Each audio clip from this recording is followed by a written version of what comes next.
Okay, good evening, everyone. Let's start with the session.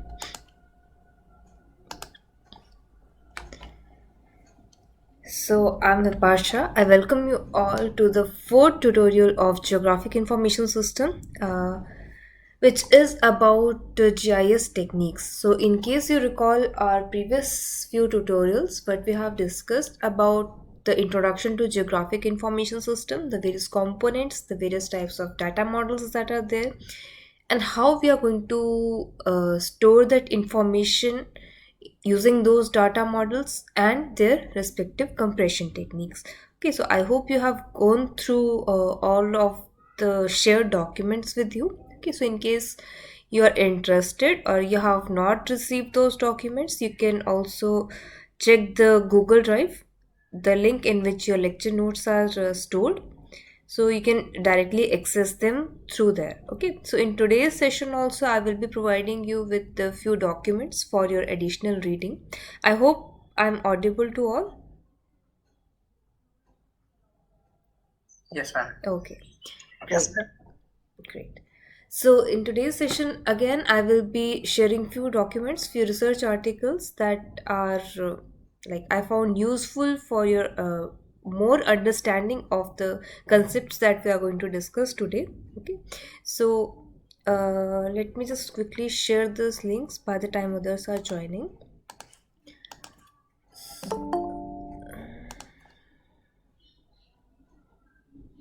So I'll be directly sharing with you the link.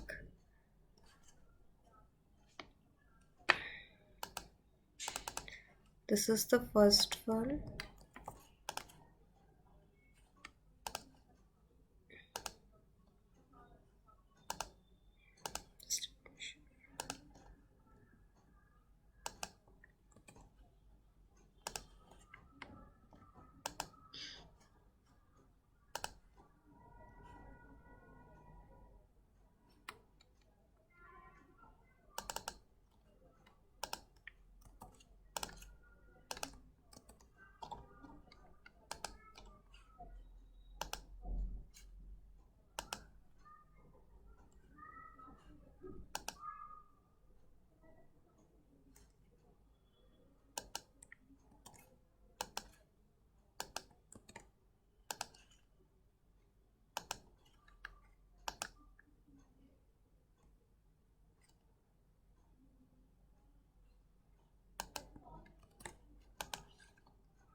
Okay, so in the previous session, I also shared with you about the various vector data compression techniques along with the various image file formats. Okay, so these are again some documents that I have found useful for whatever we are going to discuss today.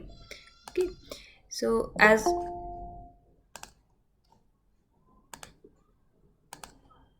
let me share my screen first. Okay,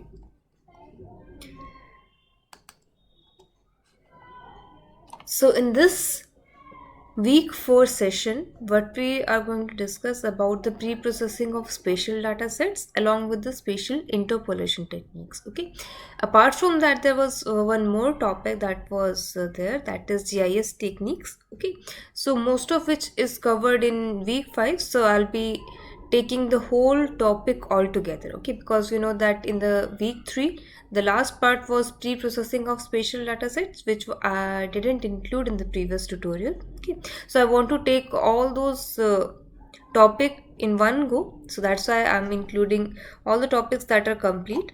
And so the GIS techniques that were there and the various GIS operations that were there in the last lecture of your week 4, I will be covering that in week 5. Okay, so in this tutorial, we are going to discuss about the pre-processing of spatial datasets, spatial and spatial interpolation techniques.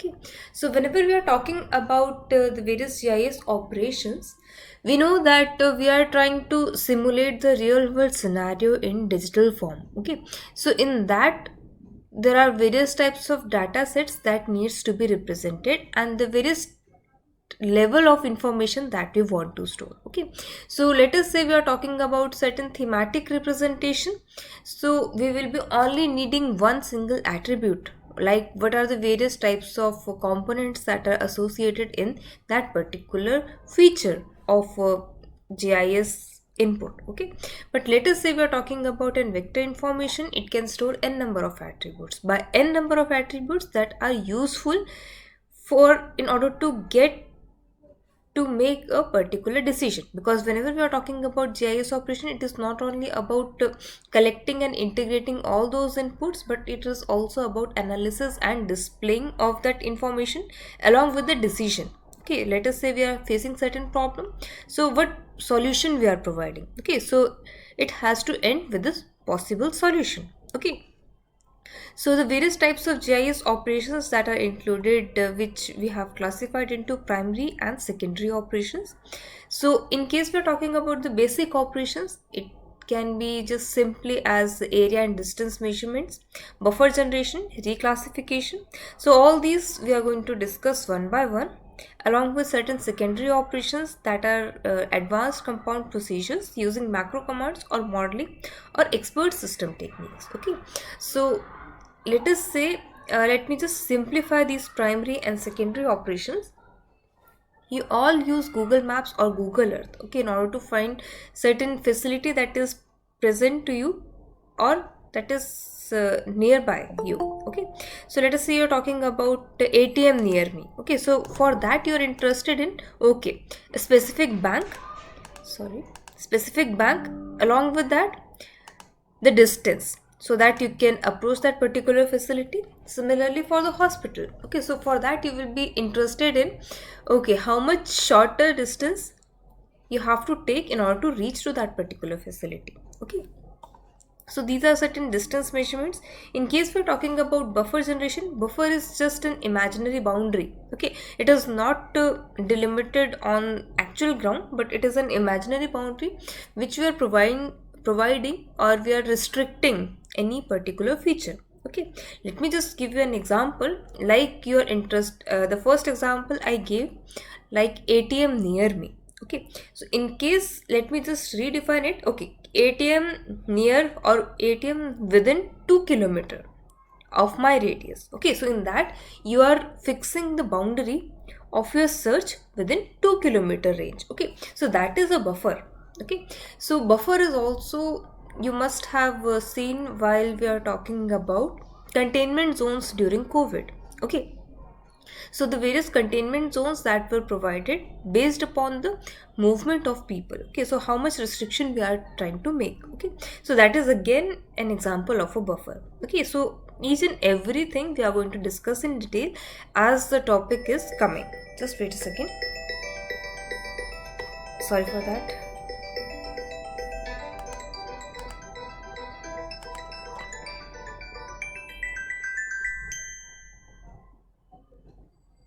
Hello, yes, hello,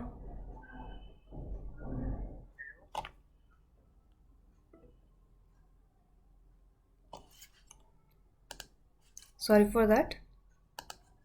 Okay, so as we are moving forward, each and every topic we are going to discuss in detail. Okay, so I just give you a brief example of area and distance measurements along with buffer generation.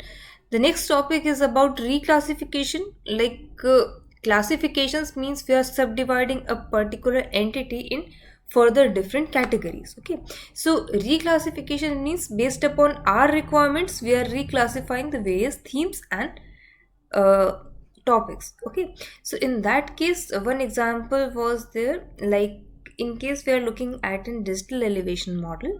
Okay, then we want to classify the various levels of elevations that are included in that particular picture. Okay, so that is an example of reclassifications, means we are adjusting the whole data according to our need or our simplicity. Okay, thereafter we are moving towards the secondary operations, which are much detailed in form and complex in form as compared to your primary operations, which will be including your various types of spatial analysis, the modeling part. Okay, so that we're also going to discuss. So first of all, the basic thing that you need is to pre-process the data. As you know that your data is coming from various sources. So can any one of you specify or just tell me about the various types of data sets that can be included in GIS that we have already covered in the previous tutorials? So just a quick revision of that.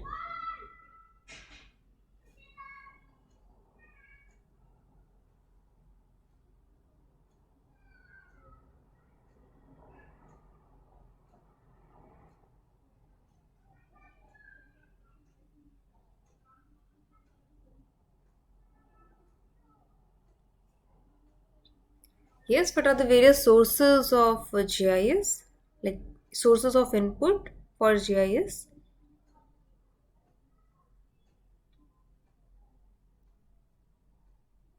Ma'am, you are asking data source. Yes, data sources. Then one site is there, No one site is there. Okay. and then Geological Survey of India topo sheet. We can. Okay. So you can get an information from your satellites. You can get your information from existing maps. Okay. What else?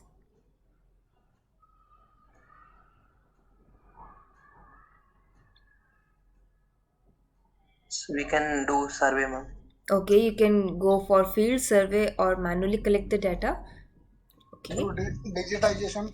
Through digitization. Okay. Okay, there are two terms called digitalization and digitization. Can anyone tell me the difference about these two?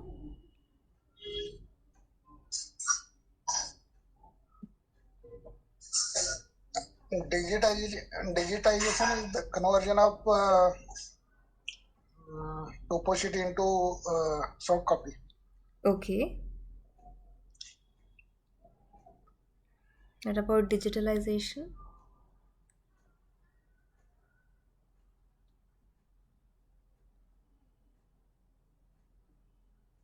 Displaying the content in the digitized form.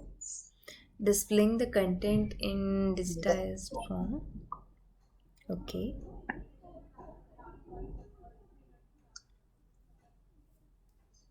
Anyone else who would like to answer?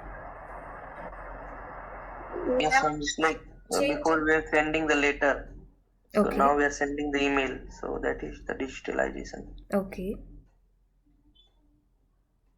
If one more was answering.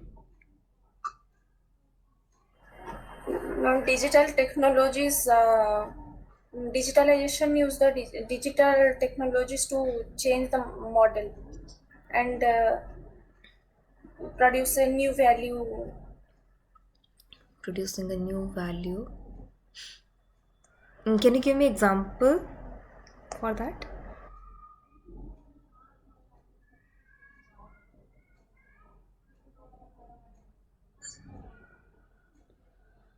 How the values are changing?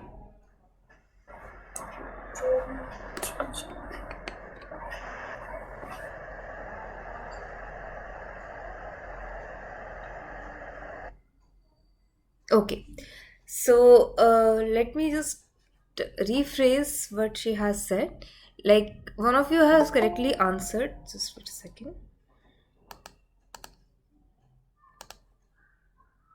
Okay, one of you have correctly answered that digitization is just the conversion of a hard copy into soft form. Okay, so let us say we are digitizing the boundary, okay, of a state of a country. So that is a process of changing the type of data. Okay, so that is your digitization, and next is about digitalization. So we have know that the digital health and digital currencies we are having. Okay, so what we are doing, we are just converting them in digital form. Okay, so what we are doing, we are just trying to incorporate the things that are there in the soft copy. Let us say we are collecting certain information in the physical form, and that we are storing it in the form of excels or workbook, or on your server, or in some other manner, okay, on cloud. Okay, so that is your digitalization. So whenever we are talking about GIS operations, so let us say we are having a project of performing a survey. Okay, so in that we know that the inputs for our GIS project is coming from the various sources. Okay, so it can be your satellite information, it can be your field survey, or manual forms that you have collected, and then you have to enter onto your GIS database. Okay, so the type of data are like in various types of sizes, and in various types of formats, and in various type of, we can say, types. Okay, so it can be your vector raster, it can be your attribute data, completely attribute without any spatial information associated with it. Okay, it can be in any form. Okay, so we know that whenever we are working in a group, so every individual or everything tends to work in their own manner. Okay, so one such example I can give, I'm working on a project that is related with the health. Okay, so what I am doing, I'm trying to analyze, or I'm trying to create a GIS database based upon the various types of information that has been collected from the field. Okay, so in that case, the major challenge is there, like the formats. Okay, so let us say some of the person are following the format of DDMMYY, some of them are using their own codes while filling up of their forms, and so on. Okay, so for that, certain pre-processing is needed so that we can bring up all that particular information on one platform. Okay, so it can be also may lead to your vector to raster conversion, raster to vector conversion, or like information from your soft copy to hard copy to soft copy, and so on. Okay, so the various basic step that is needed in any type of project or any kind of work is your pre-processing. Okay, so it can also be there in your experimental work or in your like computerized work. Okay, so the first step is about the format conversion. Thereafter, the thing is about the data reduction and generalization. So you have to specify what is your scope and what is your aim. Based upon that, you are going to filter out the information, and then you are going to work upon it. You cannot work with each and every information that you have collected. Okay, so these examples I'm giving you are generalized. Okay, so not from a specific project point of view. Next is about the error detection and editing. So let us say there are different types of there are different sources of data collection, so definitely there will be the different types of works, and whenever we are trying to convert, there might be certain introduction of certain errors in that. Okay, so for that you have to detect those errors and you have to resolve those errors. Okay, thereafter we are going to merge all this information, and then we are going to go with edge matching. That is again an important part in remote sensing, rectification, registration, and georeferencing that we have discussed in the previous session, interpolation, and image and photo interpretation. So we have include all these operations because the majority of inputs that we are getting is from remote sensing only. Okay, so these are important from your remote sensing point of view, so that I'm just going to touch very briefly. So in case you're interested in looking more about it, so I will be sharing with you certain documents which can help you to get a better understanding on these topics. Okay, so let us discuss all these one by one. So the format conversion we have already discussed, like raster to vector conversions and vector to raster conversion. Also we are talking in terms of the various types of formats that are associated with the attributes. Okay, so in that attributes only you have to specify what kind of what type of attribute you're adding. Okay, whether it is a date, so you have to specify a particular format. In case you are using in character, it has to be entered in terms of string. In case you are talking about certain decimal values or that is to be included, float, or in case you're adding that information in numerical form, then you have to specify what will be the type of data you will be entering. Okay, so that you have to decide beforehand while you were generating the database. Okay, so you're working with the data collection, you're trying to maintain certain attributes, so you have to specify beforehand, because later, at later stages, this conversion will not be possible. Okay, so all these things are your long time taking process, so you have to be very careful and prepared well in advance so that you can move ahead. And similarly for error detection, because you can just imagine the whole project as an hierarchy. Okay, so as you're progressing upwards, your level of information will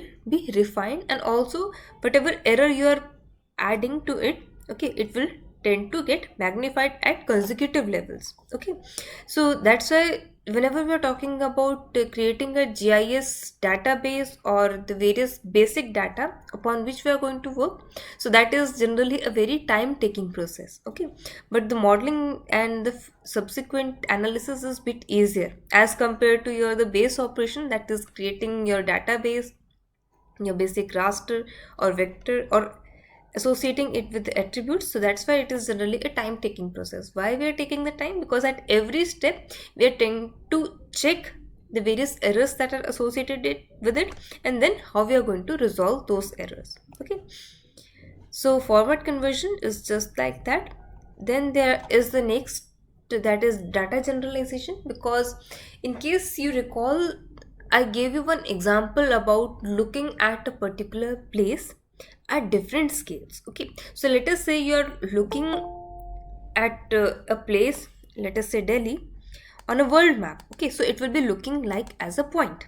Okay, but in the similar map, in case you are looking at Delhi on the northern Indian side, okay, so in that you will be finding it as a polygon. Okay, so in case you're looking only at a Delhi, then you will be also be looking at the various features or the various entities that are present inside it. Okay, be it your building, water body, vegetation, and whatnot. Okay, so in that, whenever you are working at a particular project, then you have to decide at a particular scale and what level of information you are requiring. Okay, so in case you have looked at your land use land cover classification, there are different classes or levels of classifications upon which you are working. Okay, so for that additional information, what you can see is, in case you're interested, that is a part of remote sensing, but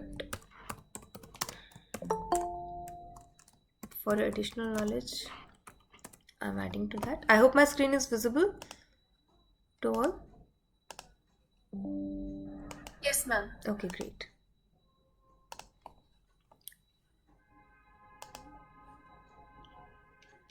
Okay, so this is a document upon which they have worked upon. So for working at the different land use land cover classification, so this is your level 1, this is your level 2, and this is your level 3 type of classification. Okay, so in case you're interested more in that, I'm sharing the link with you. Okay, so as you're moving at the various finer level, the more refined result you will be getting. Okay, so the information, the detailed information about it is also available there.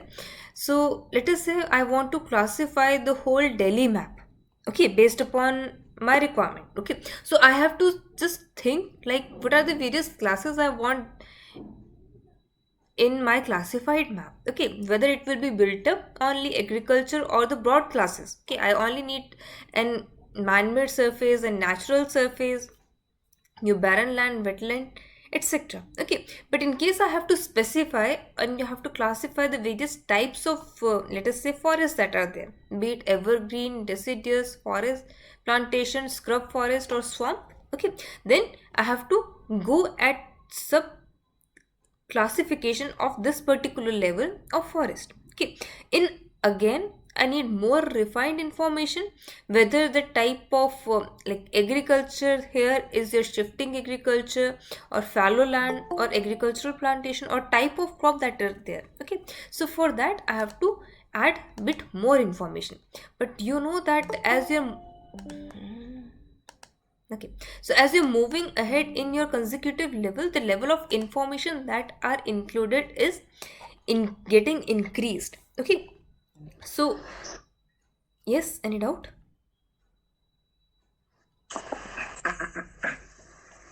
Okay. Okay, so the type of information is getting increased. Okay, so that is the importance of working with the scale. So beforehand you have to plan it, because at later stage while classifying, you know that you're working already in the level 2 and about 80% of the work is has been done. Then you are deciding, okay, no, I need more information about the various types of crops that are associated with it. Okay, then what you have to do, you have to again send your field staff to collect that information for getting your training and testing data sets. Okay, so that will be not only time consuming, but also it will require loss, it will also include lots of cost, okay, associated with it. Okay, so that might lead to your changing of your project and also delaying of a project. Okay, so first of all, whenever we are working with that, so you have to first specify the type of work that you're interested in or that you're looking forward to, and then how you're going to move towards it. Okay, so generalization is basically a holistic process due to its subjective nature and lack of well-defined rules to guide the decision making necessary to compensate for the visual problems. Okay, so for that you have to specify what level of generalization is required for your work. Okay, so it is important to understand why to generalize, when to generalize, and how to generalize. Okay, because whenever we are talking about GIS, we are interested in such questions. Okay, what is the problem, where is the problem, and how we can provide solution to that particular problem. Okay, so similar to that, we are going to look forward to each and every step. Okay, those operators differ in terms of accuracy, quickness, and complexity. Okay, so depending upon the level of information we require, the terms of like accuracy, the readiness, and the complexity will be decided. Okay, so these examples have been clearly, like, just a second.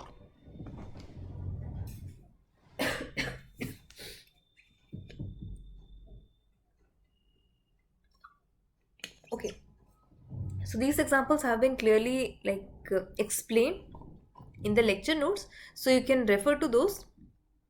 So like we are talking about aggregation of a points or polygon. Okay, so whenever we are trying to combine or generalize those points and polygons, in case we are talking about merging of those roads, okay, so we are looking at the different order of streams, let us say. Okay, so in case we are only interested in the water network or the river network, then we have to specify which level we are looking forward to, because in case we are looking at a finer scale, then the third order or more order of the stream will tend to get uh, ignored. Okay, similarly, we are looking for simplification of a polygon or line, etc., or maintaining the shape. Okay, so while we are working with our conversion of that raster to vector, it might lead to digitizing errors. Okay, so while also digitizing manually, some errors tend to get included. Just a second, please.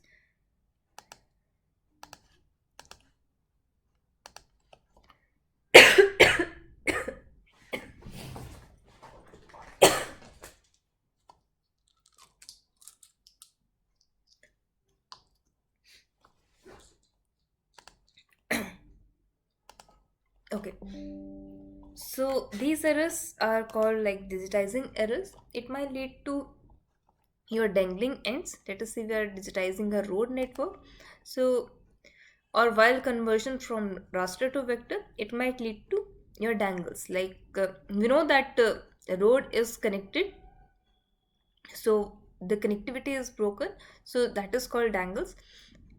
Next is about switchbacks or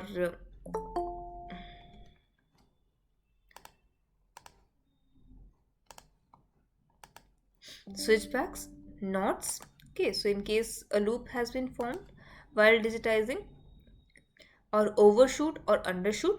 Okay, but the main problem is related with the this one is with the polygons, that is creation of a slivers or empty holes. Okay, So in order to resolve all those digitizing errors, we have to go for topology check. What is topology?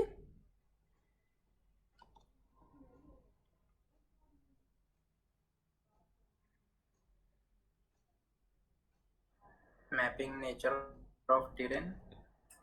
Mapping nature of a terrain, not topography, topology, that we have already discussed while we were working with the vector data sets.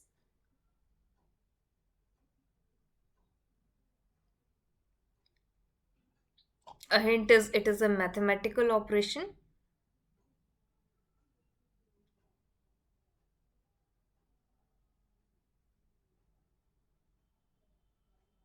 Okay, so just a quick revision, it is a mathematical operation which includes one continuity, second contiguity, and third containment. Okay, so you can again look for that.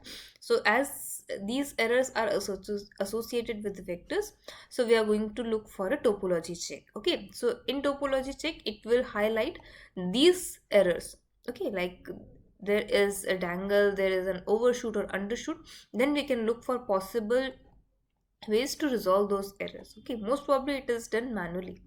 Okay, next is about image merging and fusion. Okay, so it is mostly used while we are talking about remote sensing based inputs like satellite imageries, aerial photographs, or drone imageries. Okay, so what is there, like multi-sensor image fusion is the process of combining relevant information from two or more images into single image. Okay, so in that, how many of you are familiar with remote sensing? Kindly raise your hand so that I can see.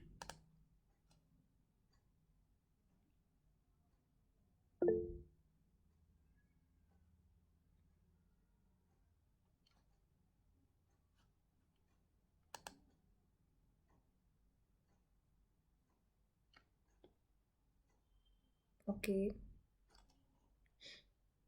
what about others?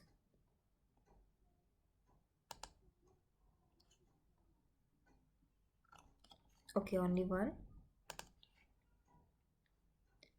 Okay, so I'll be just covering this very briefly, and rest I will be sharing one notes. Like I have already shared with you a few documents, so you can look for more. Like whenever we are working with remote sensing, in case you recall, I also like provided a brief introduction about it in the introduction part. Like whenever we are talking about satellite imageries, we are talking about in terms of bands. Okay, or the narrowness or the fineness of these bands, or like how much fine information we are collecting in the electromagnetic spectrum. Okay, so in this, whenever we are talking about multi-sensor image, okay, so it will be leading with the different types of information that are associated with it. Okay, so let us say we are comparing with the Landsat imageries. So in that we'll be having a few multispectral bands and one panchromatic band.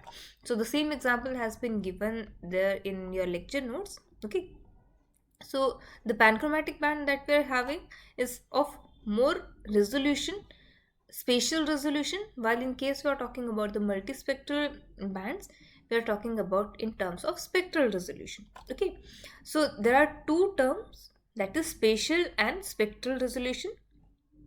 Spatial resolution means in a space how easily we can resolve two adjacent looking or adjacent features that are there. Okay, so I gave you an example of a house and a building. Okay, so if I'm looking from a like aerial view, so I can easily distinct these two. But in case we are talking about looking at from a satellite or space point of view, so depending upon the pixel size, those tend to get overlapped. Okay, so in case we are talking about high spatial resolution means you can easily distinguish these two particular objects. But in case we are talking about the spectral resolution, you are talking it in terms of more number of bands in the terms of electromagnetic information that are associated with those features.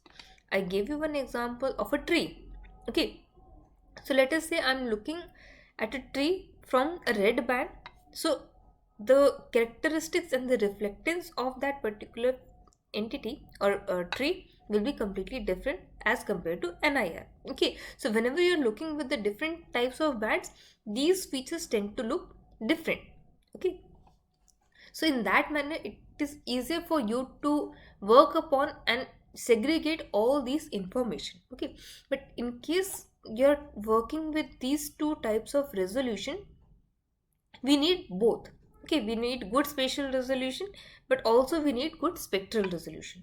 In order to get best of both these things, we go for image merging or fusion. Okay, it can be also for calculation of change detection, let us say before and after earthquake or before and after flood and so on. Okay, so in while merging or fusing those two imageries, you can get more information than any of that input image. Okay, okay, okay, this is all we have discussed.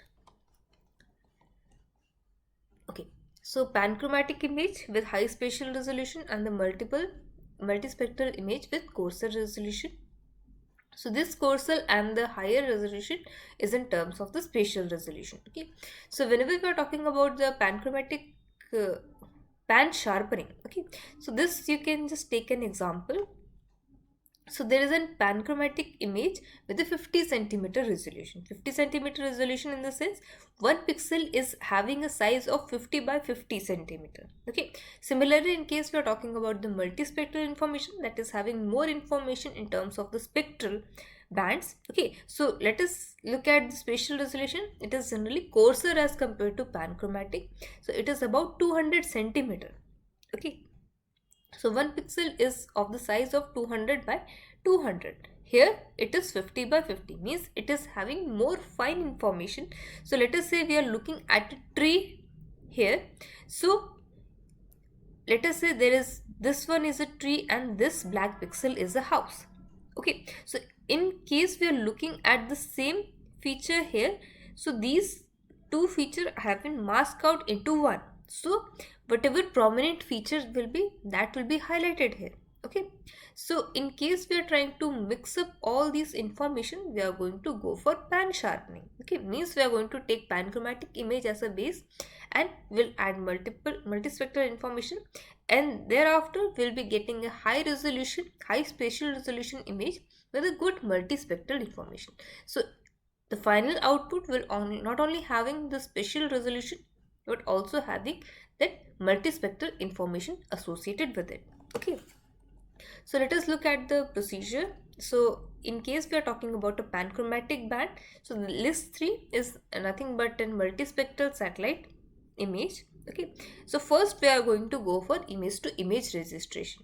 Image registration means whatever feature we are looking at one image, that same feature we are trying to pin together so that the whole image is combined. Okay, thereafter we are going to look for the various FCC, that is false color composite, and the registered panchromatic image.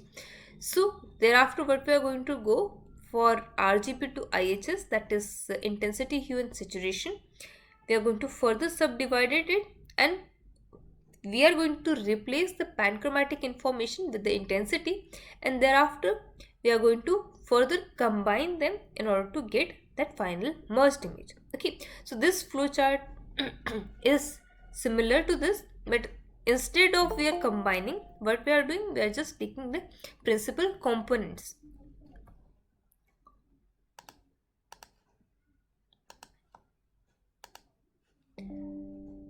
We are just taking principal components here, and we know that the maximum information is there in the PC1, that is principal component 1. Then after inversing this PCA technique, we are going to get the fused output. Okay, so first thing we'll be getting the maximum information. So this is an example of a color cube and how that information is stored.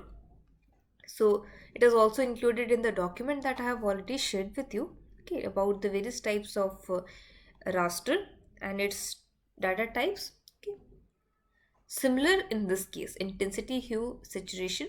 So using that we can also go for pan sharpening or image fusion techniques.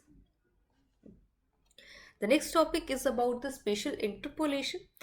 So interpolation and extrapolation you have already Madam, studied. Yes. can you explain that what is hue, saturation?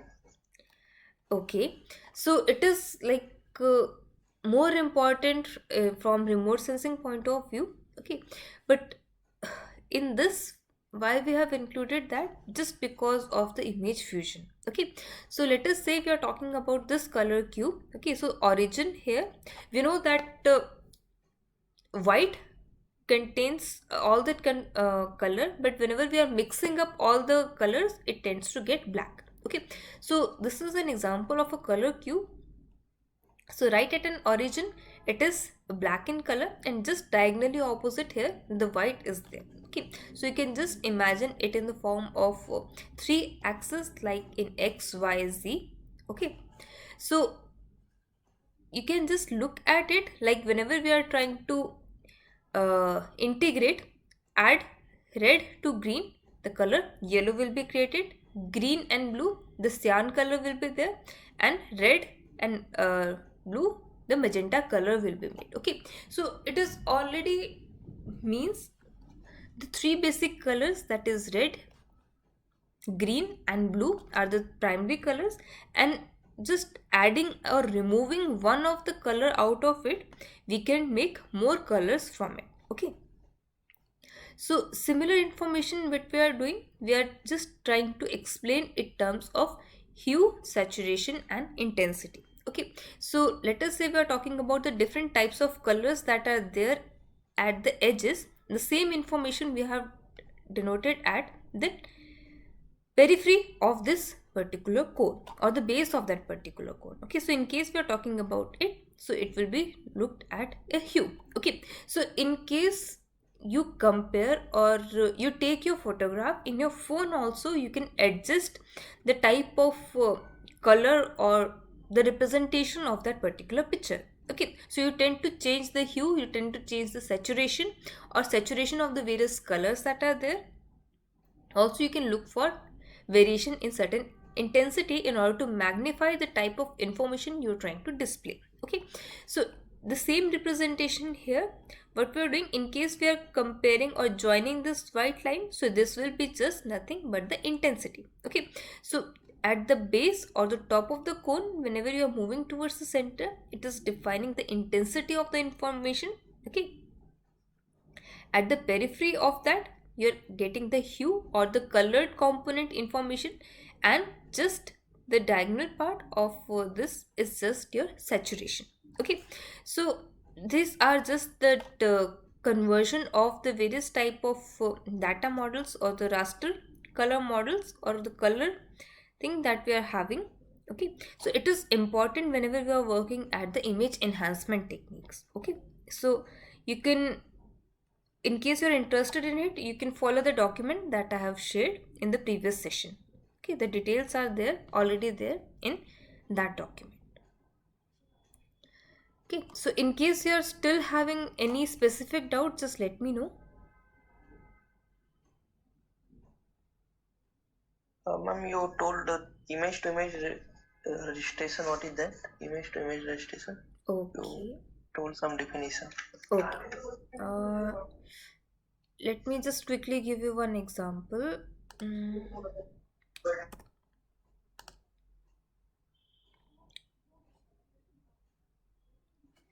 me see if I'm having that.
Okay, I'll be just quickly giving you one example.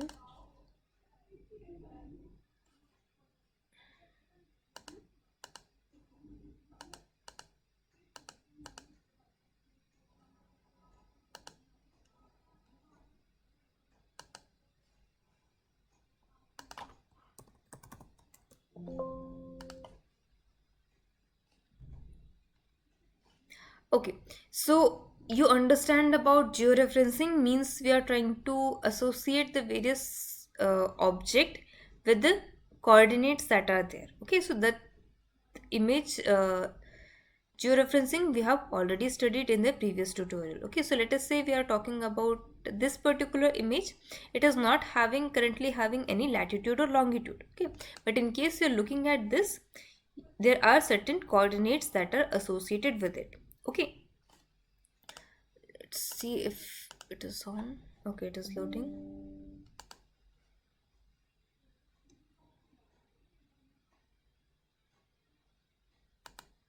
Okay, it is loaded.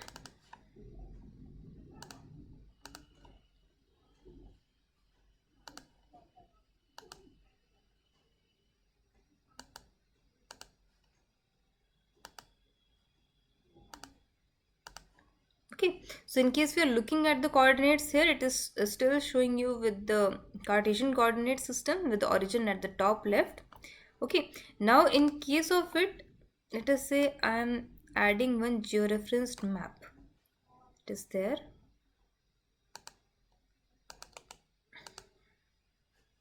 Okay, so it is showing you with some coordinates. Okay, now let us say I'm interested in looking at the change detection. Okay, so these map I have just taken from your Google Earth for a quick reference, but this image can be in the form of satellite imageries as well. Okay, so let us say I'm interested in looking at the changes that are there in this particular region in 10 years. Okay, so in order to look for the change, what I need, I need one image of current year, that is in 2023, and I will be needing one image from 2013. Okay, so that I can see or map the changes that are there. Okay, so for that you have to bring these two images in particular same projection so that these both are lying one over the another. Okay, but ideally what is that, like if I'm unchecking it, that particular image is getting removed, but in case I'm zooming into that particular layer, this particular image is there, but let us say I'm unchecking it, so these two are not working or available in the same space or same projection. Okay, for that I have to georeference it again.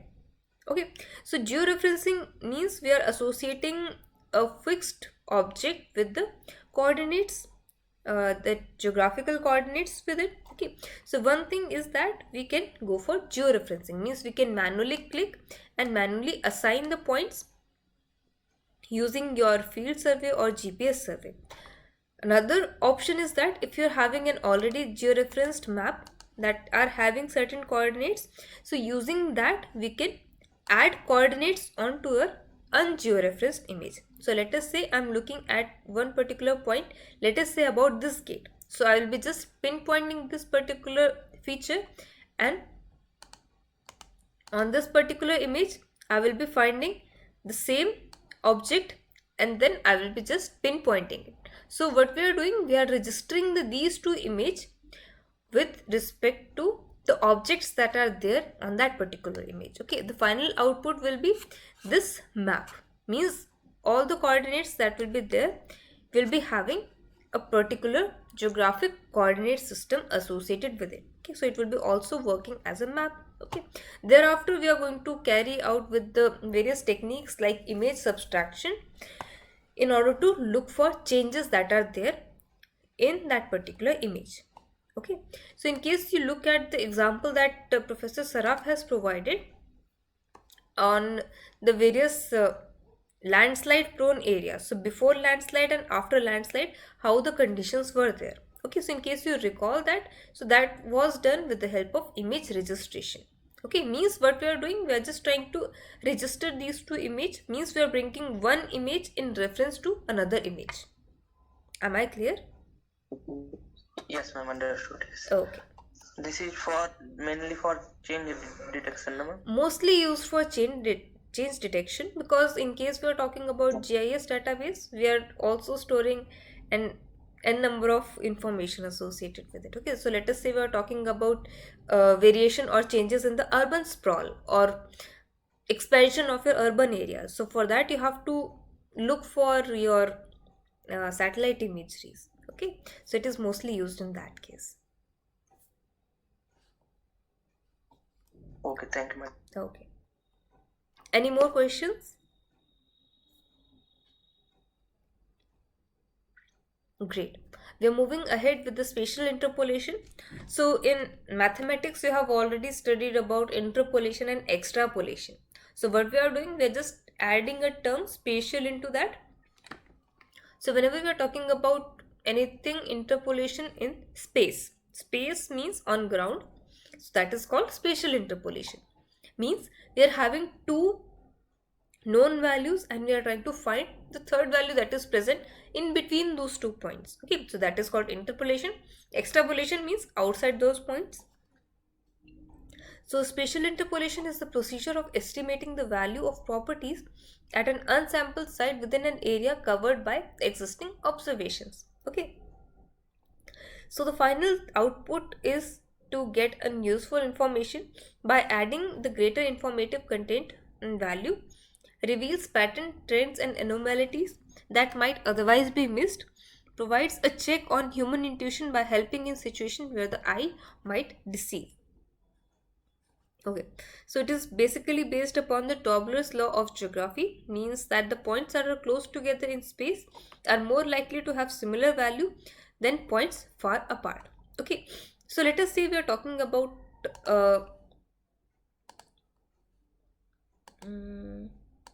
let me just give you an example. Okay, so this is a satellite image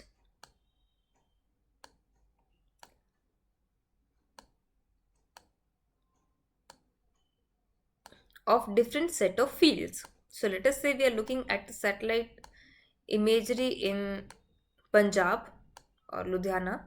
Okay, so this is an image, satellite image of an agricultural farm. Okay, so let us say the different types of crops that are grown there. Let us say this is a wheat crop,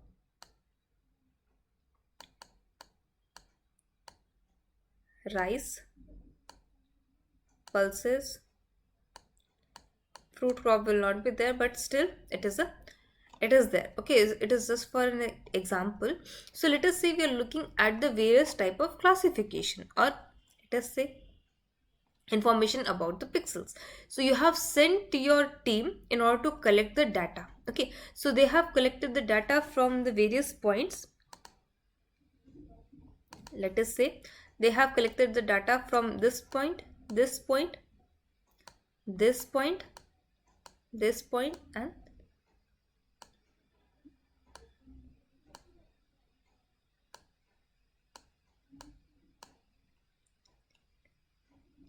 these 8 points in these 4 fields. Okay, as you know that the fields are pretty large in extent in actual, so in order to collect the data at each and every point of that particular field is not possible.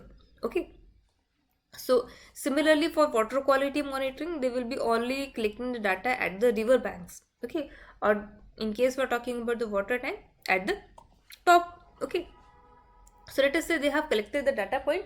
Now they need the spectral information about the crops that are present here at this particular point.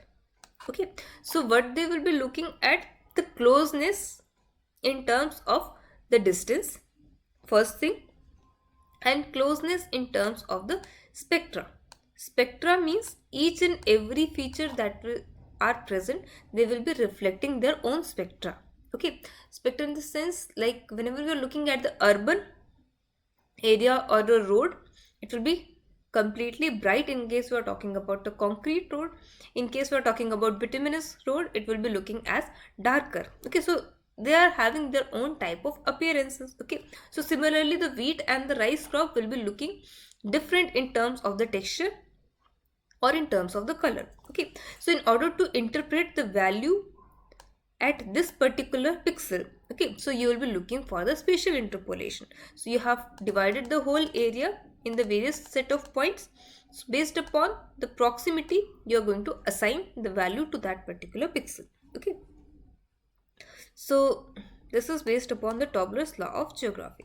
So interpolation predicts the value of cells in a raster from a limited number of sample data points. Okay, so you cannot collect the data from each and every point. So you will be having a limited number of points.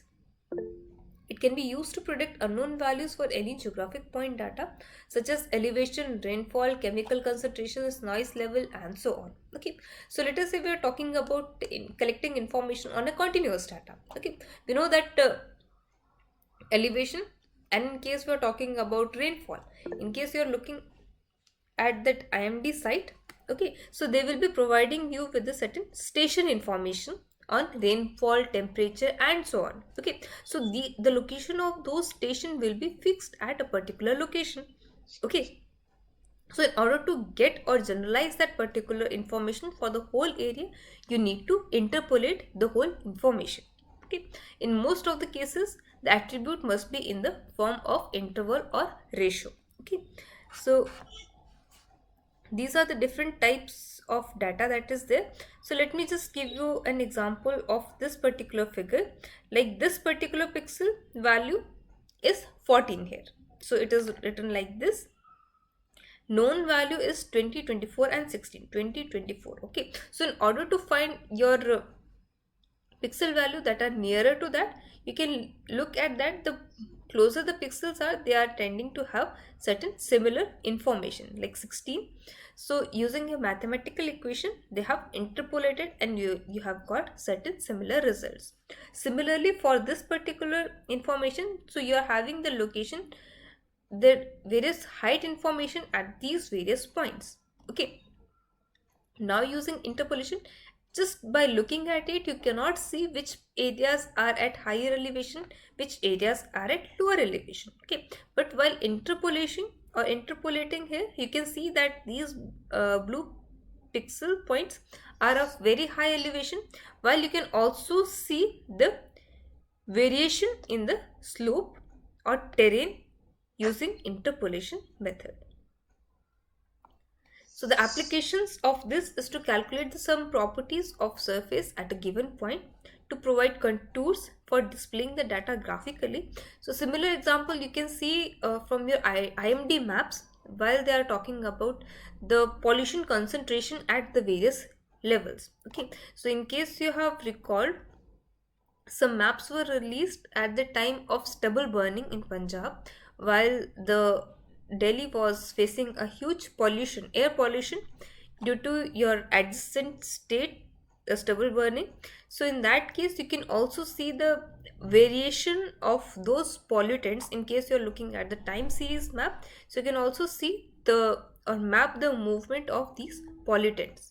Okay, so the frequently used as an aid in the spatial decision making process such as terrain analysis, hydrology, mineral prospecting, hydrocarbon exploration, etc.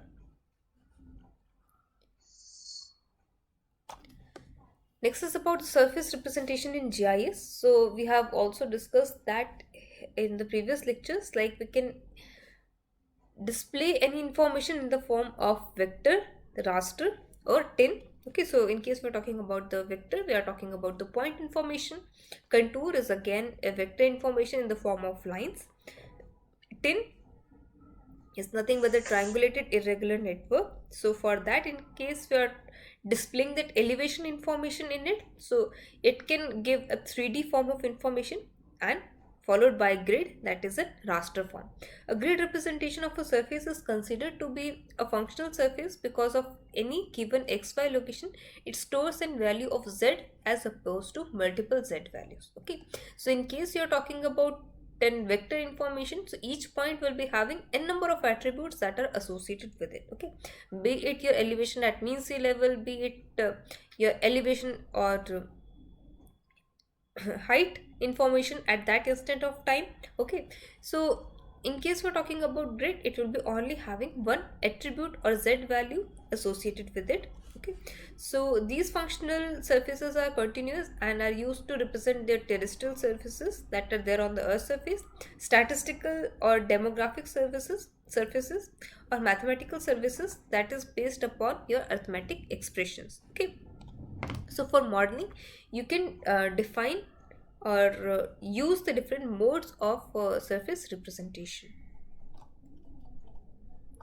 Now the next question comes is why it is important to interpolate any raster. Okay, because as mentioned, visiting every location in the study area to measure one particular phenomenon is not possible. Okay, and also difficult or expensive because you will be needing a large task force and you will be needing much time and costs that are associated with this particular project. Okay, so for that we need to go for interpolation. So strategically dispersed sample input point locations can be selected and the predicted value can be assigned to all other locations. Okay, so for our simplicity what we are doing that we are going to get the point locations and we are going to manually collect the information at those desired locations, and then we are going to go for interpolating in order to predict the value at other locations.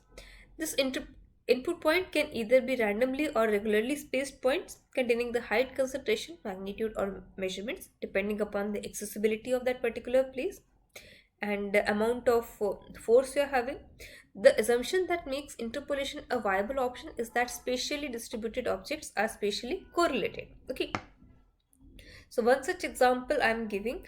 So we are having certain COVID hotspots. Hotspots in the sense means those particular regions were more affected by COVID. Okay, so whatever pixels that are lying in those close or hotspots, they will be much affected rather than the points that are far away from it.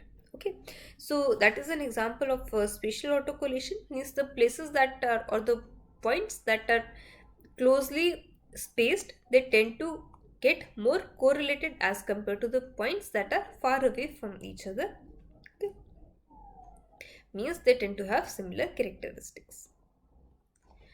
So a classification of interpolation method: global versus local, exact versus approximate, stochastic versus deterministic, abrupt versus smooth. Okay, so these all have been discussed in detail in the lecture notes. So I'll be just covering briefly that the global interpolators determine a single function which is mapped across the whole regions. Okay, so let us say we are working at a bigger area. Okay, so for that we need to look at the trend. Okay, so in case you look at the trend map of COVID, okay, so it will be providing you with the global pictures, but it will not be including with the minor fluctuations or deviations from the trend that is there. Okay, so in order to go for local level fluctuations you have to go for local interpolators. Just a second.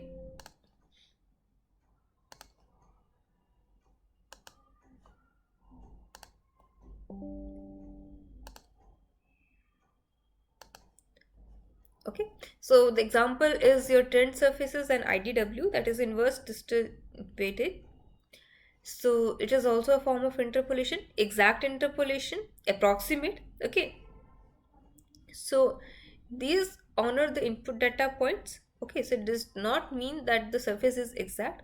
Exact interpolators means you have the fixed points and based upon that you are interpolating with your data. Approximate interpolators allow for uncertainty in input data, which allows for smoothing. Okay, we know that not each and every process is fixed. There are certain terms of uncertainty and approximation that are associated with it. Okay, so you have to decide what kind of interpolators you are choosing.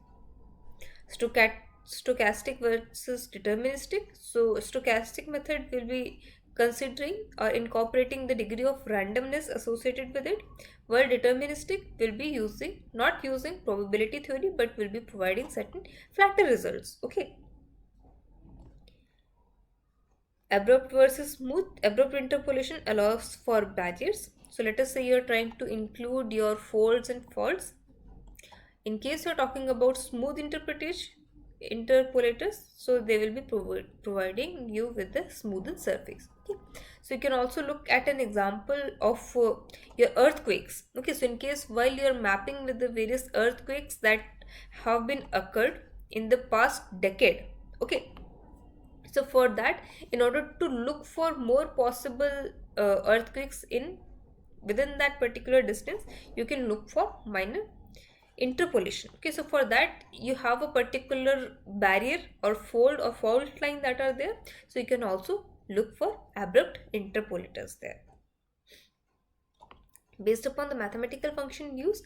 So it can be your linear or non-linear interpolation. Linear means you are talking about in linear terms. So let us say we are talking about this particular value in question mark, so it will be more close to 130 as compared to 140. So let us say it is about 133 because I'm just dividing it in half, and then I'm interpolating the values between these two. Okay, so this is an example of a point-based interpolation. While in case we are talking about non-linear, so it is further based upon the Tobler's law of geography, that is, point close together in space are more likely to have similar values than the points apart. So this interpolation is based upon the distance associated with the nearest proximity of those particular points. Okay, based upon the inverse distance, you are calculating the value of those unknown points. So the point based information, so what we have done, you have just divided the whole area in the different types of Thesan polygons. Okay, based upon your readings and the values. So those are just an imaginary boundaries, okay, within which the values of each particular point will be having similar values. Okay, so such example we are using in your weather station readings or soil conditions or mapping your soil. So the points that are lying in the same polygon, they tend to have similar values. So A is 7, so B is also lying in the same polygon or area. So the value is most probably it will be 7 only. Next is about the inverse distance weighted interpolation method. It is a non-linear method.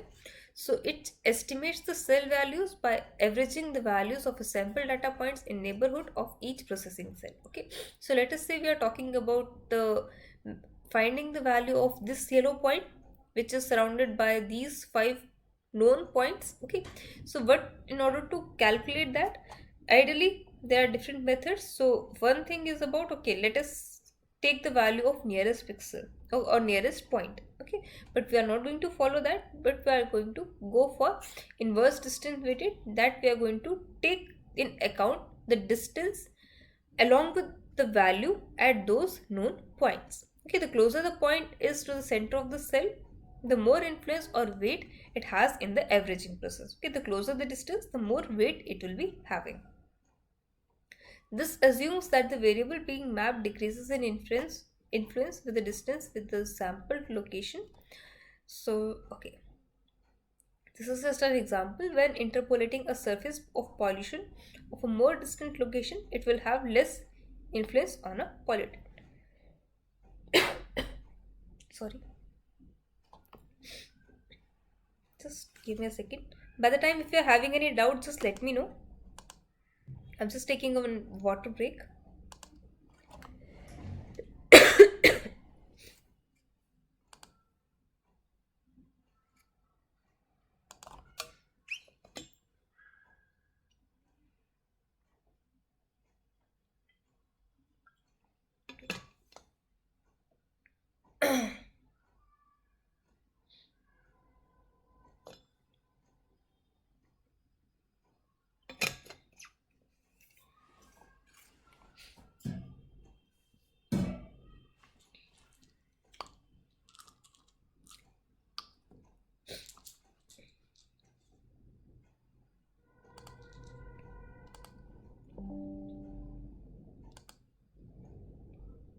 No questions till now?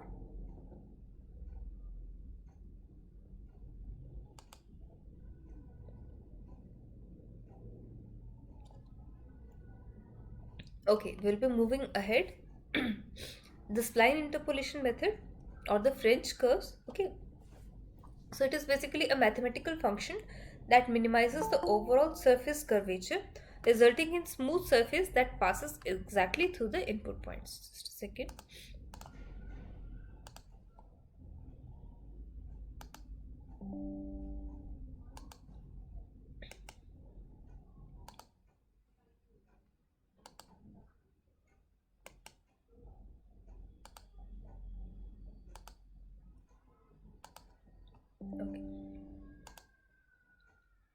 Okay, so there are two types. One is regularized and second is tension. Okay, so regularized means the more smoother that output will be, it will be regular or smooth. Tension means it will be having bit coarser output. Okay, so it creates a smooth, gradually changing surface with the values that may lie outside the sample data range. Okay. So in this, the value that we are going to choose will be equal to or greater than 0 but close to 0. Okay, so it will be having bit lesser value as compared to this. While in case of tension, according to the character of model phenomenon, it creates a less smooth surface, means it will be slightly coarser as compared to the regularized. Okay, and the weight parameter will be defining the tension. So it will be generally more than 0 in the order of 1, 5 or 10. Okay, so it will lead to the formation of certain rough surface, while regularized will create a smoothened surface. Okay, so such kind of questions can come in exam. Okay, so you just have to note these two down. Next interpolation method is your kriging. So it is a group of geostatistical techniques to interpolate the value of random field, like that elevation of a landscape at an unobserved location from the observation of its nearby location. Okay, the important thing about kriging is that it is also giving you with the probability, the chance of occurrence of that particular value that you have calculated. Okay, so it is stochastic in nature, means it will be considering a degree of randomness in the exact, smooth, abrupt. It can be either global or local depending upon the type of application. The natural data is difficult to model using smooth functions because there will be certain random fluctuations. Okay, so these fluctuations can be because of human interference. These fluctuations can be in the form of the air currents. These fluctuations can be in the form of water currents. Okay, so in that case, the error is also a very important factor that you have to mention. That level of confidence you have to include while proving you or while providing you with the proper output. Okay, so that's why kriging is mostly used in that particular case. It is based upon the concept of a regionalized variable that has three components. So the first one is about the structure. So the red line, so this is the output, that is combined output. So in case we are trying to like disintegrate it, so it will be providing you with the structural component or the linear trend, that is the generalized trend of a particular phenomena. Okay, thereafter there will be a spatially correlated component that is defined there in green, and certain random noise. Okay, that is certain errors that are associated with it. Okay, and the blue points are nothing but the data points using which you're trying to interpolate or fix or fit this particular line. Okay, so this you also might have used in Excel while you were looking at that fitting of a particular equation. So this, it is one and the same thing. So it is implemented using your semi-variogram. So it is based upon the modeling square differences in the z value as a function of distances between all of the known points. It is okay, known points. So the distances is also considered along with the differences in the known points which is there. Okay, it is advantage, having an advantage that it is also providing that information on the uncertainty. Next is about the problems that are associated with an interpolation. So accuracy, the visual representation, depending upon the type of equation you have selected, you will be getting your smoothened or roughed surface. So this information you have to keep in mind while you are carrying out this interpolation process. Next is about the edge effect. So generally what we are having lack of the data at the margins. So it might lead to blockiness of that particular image or the final output. So in the next session, we are going to discuss about the different types of GIS analysis, the various vector and the raster operations, be it overlay or the spatial analysis. So that all we are going to cover in the next session. Moving ahead with the questions, the basic GIS functions are area and distance measurement, buffer generation, reclassification.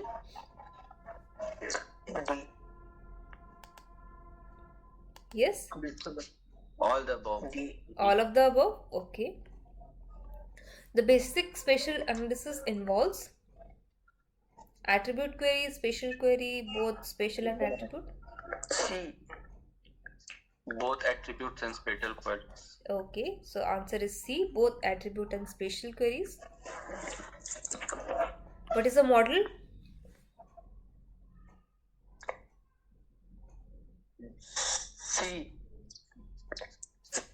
Is a method for storing the spatial data. D. Model simplification of reality. Okay, any other answer?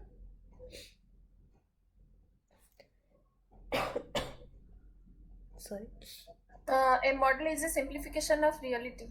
Okay, so model is just a simplification of a reality. The answer D is correct. Yes, sir. Yes. Okay. Next question, points close together in space are more likely to have similar value than points further apart. Is known as Tobler's law of geography.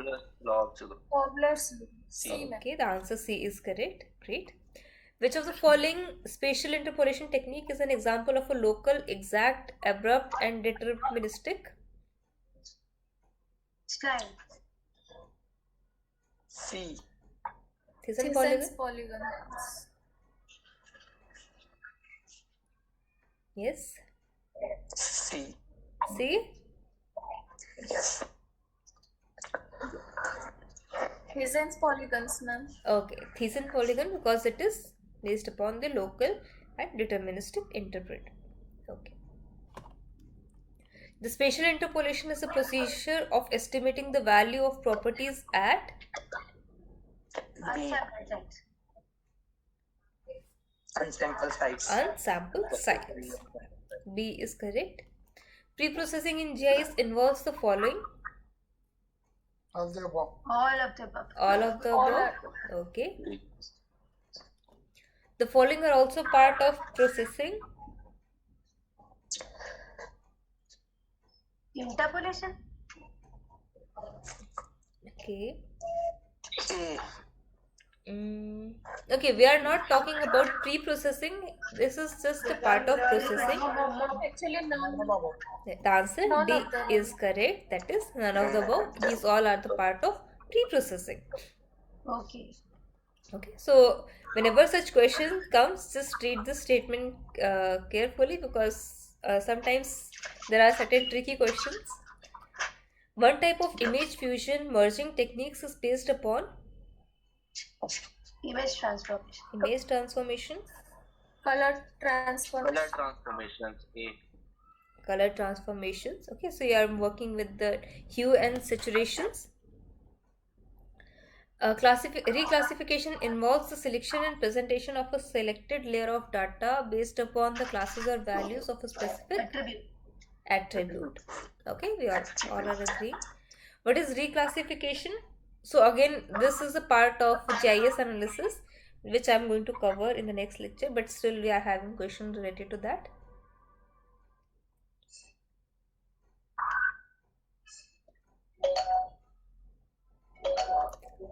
Process of simplifying data in a data layer, analytical technique, combining one or more data ranges into a data. It is C, but still I'm going to cover in next lecture. Okay, kriging technique is A. Interpolation. It is an interpolation Interpolation technique. technique. Great. The process of Sorry, mummy. the process of combining relevant information from two or more images into a single image is called D.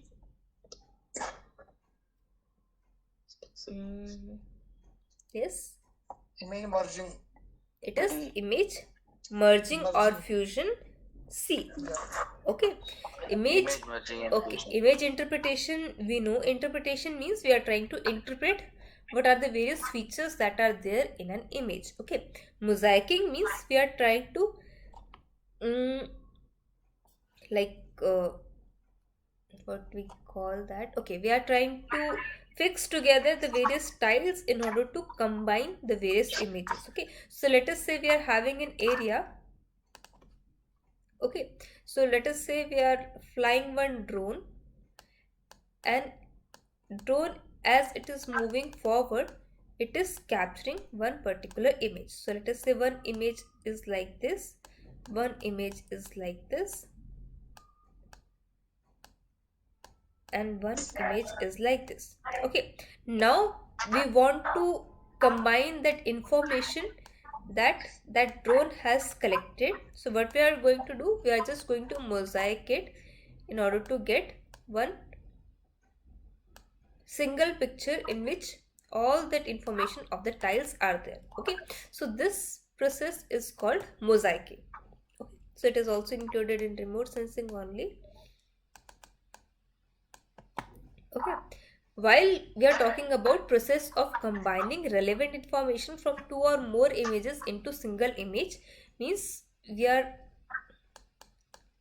having two images and we are just combining that information in one single image. Okay, means these two images are having the same features and we are having that. So the answer C is correct. Okay, are you clear with the image mosaicing and merging? Yes, ma'am. Okay, Yes, ma'am. great. So what should be the question for image mosaicing? Image If the mosaicing means, If the answer is image mosaicing, what should be the question? okay, so the question will be in the form of, let us say you are working in a large area. I'm just giving you an example. Okay, so either you have collected the data from a drone, you are collecting that information using a satellite information. Okay, so what you're trying to do, you are just trying to overlay, or not exactly overlay, you are trying to combine that information for a larger area. Okay, so it is called mosaicing. But for a similar area you want to include more number of information, so that is your Okay. image merging. Okay, ma'am, I get it. Thank you so much.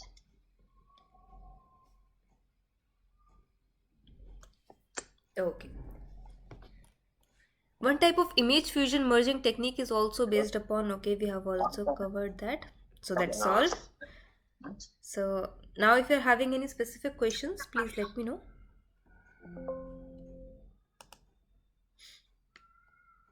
Hello. Yes. Hi, madam. Can you measure the distance or area Yes. when we receive the image?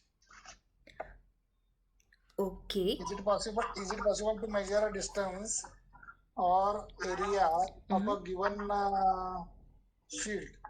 Yes, it is possible. So, is it? Can you show any demonstration? Because is it using CAD? It is mostly used in GIS based software. I'm not familiar with CAD as that much, but I will be just providing you with one short example. In Google Earth Pro, Okay. it is just like a mini GIS. The same thing you can use in Bhuvan, like some of you has already mentioned. So Bhuvan 2D we are having, and Bhuvan 3D we are having. Let us say you are having this Google Earth. This is my study area.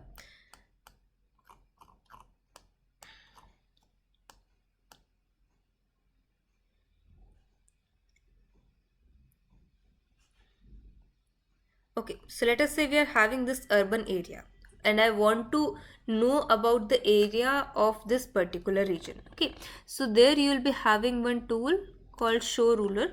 So here it will be asking you to calculate your distance based upon your line, path, polygon, that is an area.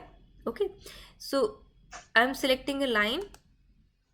So I'm just measuring the distance between these 2 points. It is coming as 2600 meters or 2.6 kilometers.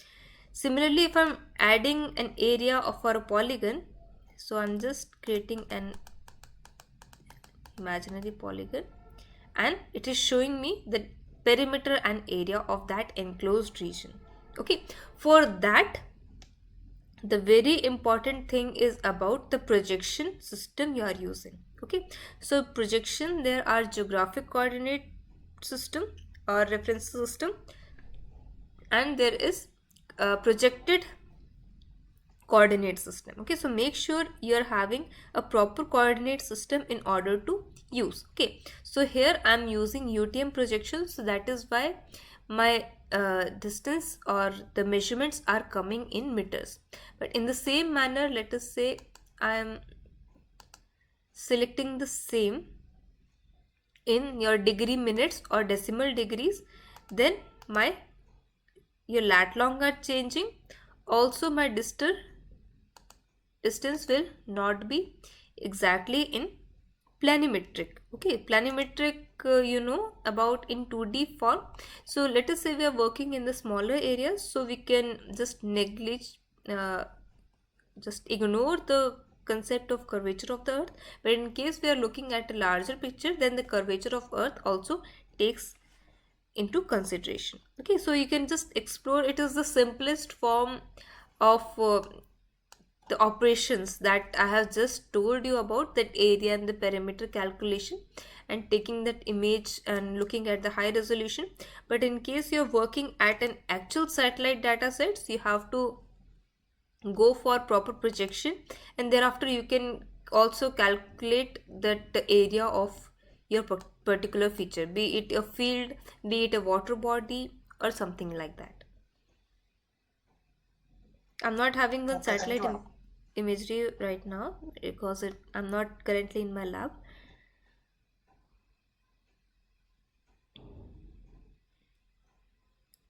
Okay, thank you, madam. Okay, is any more questions?